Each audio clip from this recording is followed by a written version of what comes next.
Hey guys, how's it going?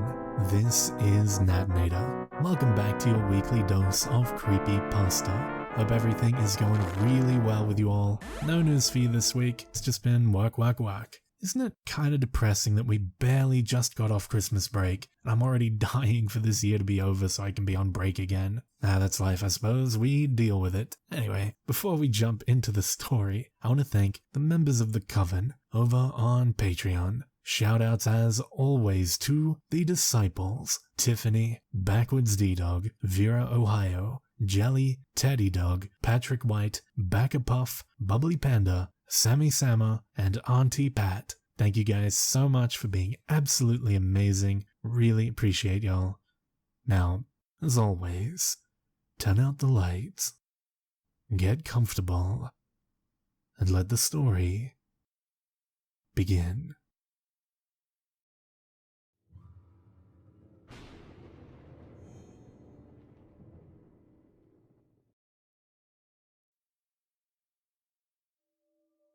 Tinnitus, a nightmare of a disease affecting millions of people, myself included.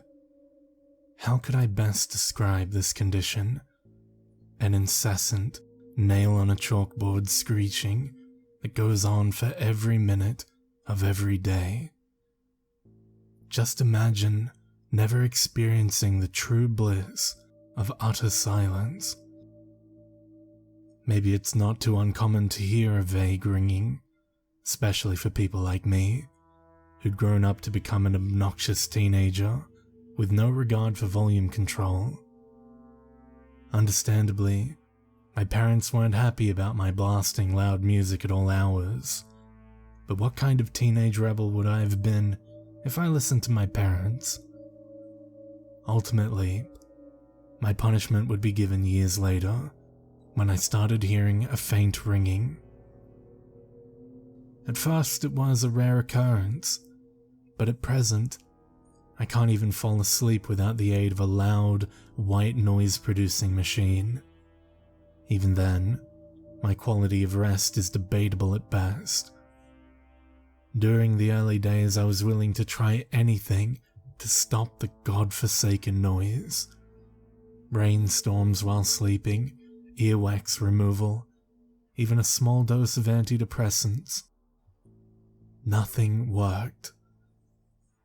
You'd be amazed how many groups you can find online, forums for anything, veterans with PTSD, how to cope with losing a pet, or in my case, how to deal with tinnitus. I'd looked over the top suggestions on several occasions. Most I had already tried while visiting my doctor, while the rest were mostly scams, better suited for multi-level marketing campaigns. I used to call myself an optimist, so naturally I would return to the forum every other week in hopes of finding a miracle cure. On one particular day, I decided to scroll a bit further down and see the less popular suggestions. Among the obvious troll posts and scam cures, I found a more clickbaity post that read, "A weird trick to cure tinnitus. Nothing more, nothing less." I sighed and started reading, preparing myself to be disappointed yet again. Still, the instructions were simple enough. Place your palms over your ears and direct your fingers to the back of your head. Put your index fingers on top of your middle fingers and try to snap them like a drum. Repeat 50 to 100 times.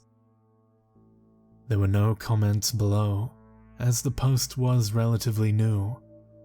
Worst case, I would look stupid sitting there by myself and drumming the back of my head. So I tried it out, snapping my fingers and causing a little drumming sensation. 45, 46, 47, 48, 49, 50. That ought to do it. I removed my palms from my ears and listened intently. Nothing. For the first time in years, there was just the pure bliss of silence. For minutes, I just sat back in awe, not believing what I was hearing, or more accurately, not hearing. Had the trick actually worked? I decided that rather than enjoying my newfound silence, I would give my brain a well-deserved silent rest. And that's exactly what I did. I slept like a baby that night, until around 2 in the morning. I tend to wake up randomly during the night, so it caused little concern. To my disappointment, but not surprise, the screeching had returned. At best, I'd half expected the solution to be a temporary one. I simply performed the witchcraft-like trick again, and once more, the ringing was gone without a trace. With a sigh of relief, I settled back into bed. The sound that had haunted me for so long had been easily defeated by a helpful anonymous person online, and I was content.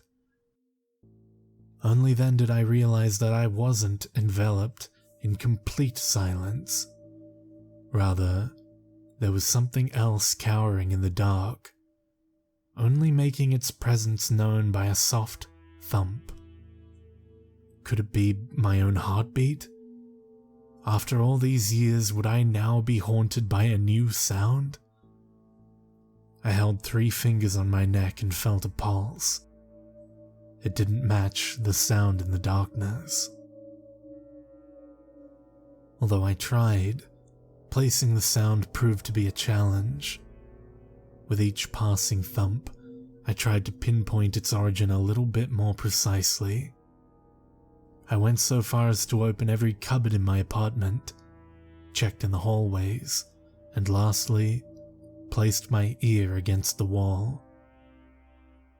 No sooner did my ear touch the wall before the sound stopped. My heart raced alongside my logical mind. There had to be a simple explanation. Maybe it was a busted pipe, or one of my neighbors being a prick late at night. No matter the cause, it was time for bed. In the morning, the ringing returned. I figured I could put the noise at bay by performing the trick every 6 hours. It became a routine of mine to stupidly tap my head when no one was looking, and it worked. Everything was great, apart from my nightly routine of waking up around 2 and hearing the same thumping, softly keeping me company in the darkness. Most nights I simply ignored it, but other nights, curiosity got the better of me, and I pursued the sound. Each night I once again failed to locate the sound. I simply couldn't place it, and I couldn't be bothered to stay up long enough to figure out when it started and when it ended.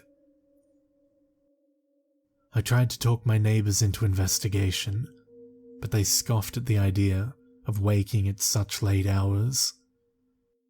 Rats were another possibility, but after a quick visit by pest control, they assured me there were no rodents living in my walls. In fact, after looking at the building plans, they insisted that it would be impossible for rats to live inside these walls. As a last resort, I decided I would record myself sleeping. I'd heard there were a bunch of apps that only record you if there's a noise, so I figured it would be ideal for the situation. I downloaded a free app and went to bed.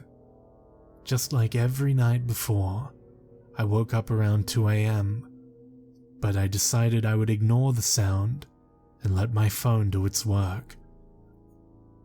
I had some earplugs that came in handy, and without further troubles, I fell asleep.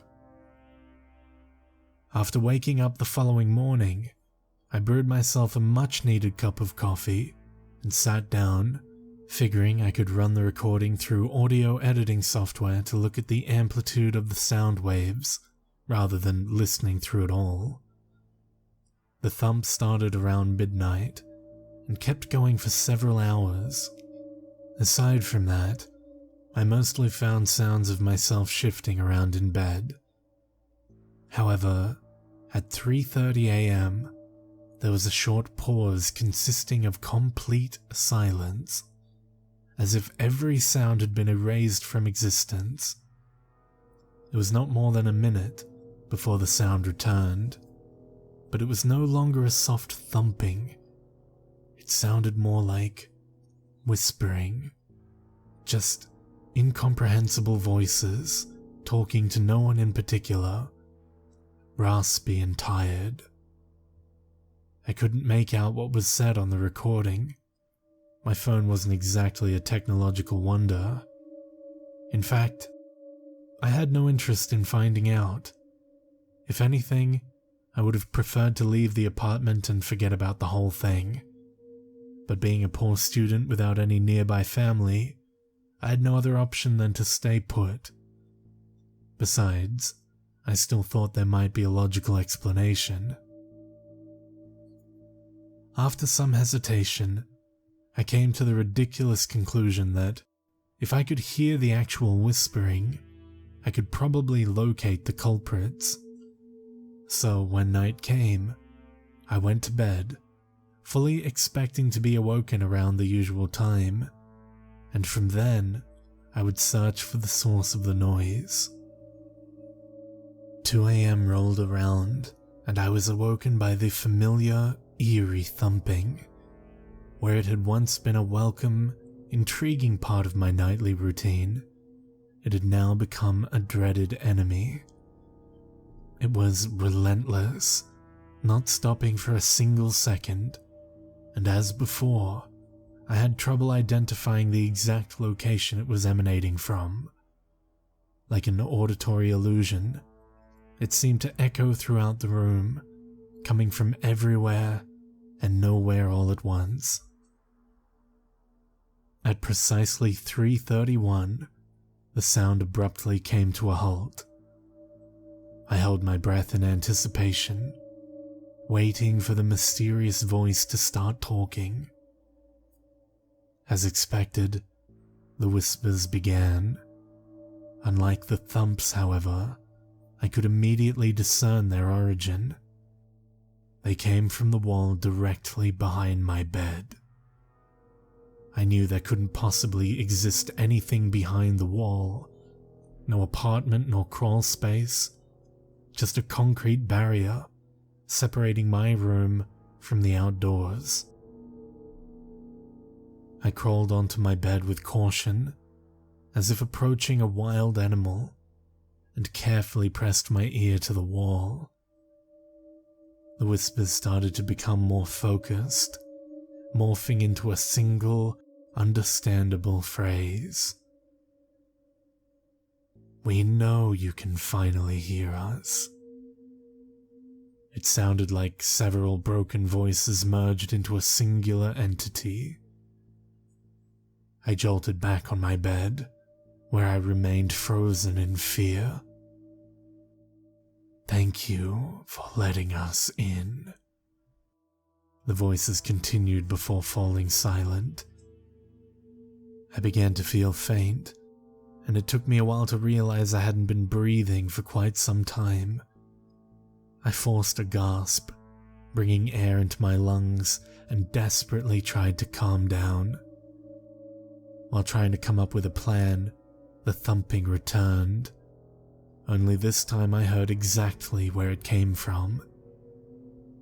The soft steps turned into loud tearing along the inside of the wall.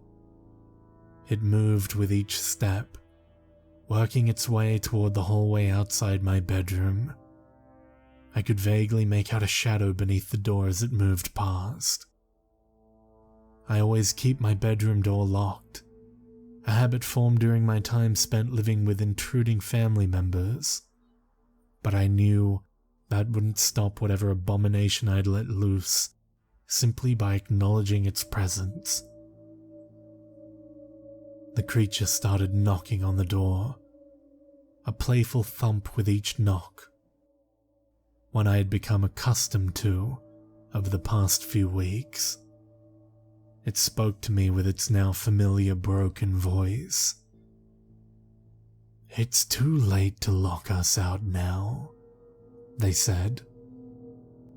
"What do you want?" I stuttered back. "What are you?" "We are the Acolytes. We just want to be heard. We've waited so long." It struck the door, and small cracks appeared around the hinges. "We've always been here," the voices cried in unison. "Why are you afraid?" Another violent punch, and the upper hinge broke off the doorframe. I would have called the police, or anyone for that matter, but had inconveniently left my phone in my jacket pocket. So I threw on whatever clothes I had lying on the floor and clambered out the window and down the fire escape. I wasn't taking any chances with whatever was on the opposite side of my door. As I made my descent, I heard my bedroom door splinter. "Where are you?" the things yelled. "We have come for you." I never looked back. After my escape, I made my way to a nearby gas station and used their phone to dial the police. I told them, without going into specifics, that there had been an intruder in my apartment, and explained how I had fled down the fire escape. When they checked the apartment, however, there was no one to be found. The door to my bedroom was shattered, but there were no other signs of forced entry, and no indication that anything else had been damaged or stolen. To make matters worse, my apartment's overall state of disrepair made it difficult for the police to accept my story at face value. They had to break down the front door to get in, and I knew my landlord would be pissed, but I didn't care about that. After a very brief investigation, which involved checking the security camera footage to confirm no one could possibly have entered my apartment, I was let off with a warning not to prank call the police again. Another cop offered me the number for a local psychiatric facility. While the police were there, I grabbed a bag and filled it with the bare essentials. I left that night to return home to my parents, intending to spend the rest of the night at the train station. I'm never returning to that place. I've called my landlord and explained that they can keep my deposit, along with whatever stuff I left behind. A few days passed after I left the apartment behind. Before long, my tinnitus returned, louder than ever, and at first, I couldn't have been happier about it. By allowing myself to hear the entities, I had inadvertently let them in. I accepted my condition as a bittersweet blessing, as it hid the things that go thump in the night. And if I couldn't hear them, they couldn't find me either. Unfortunately, my relief proved to be short-lived. As it turned out, the ringing was no longer enough to silence the voices. Last night, I woke up to a strange sound at 3:31 a.m. "We found you,"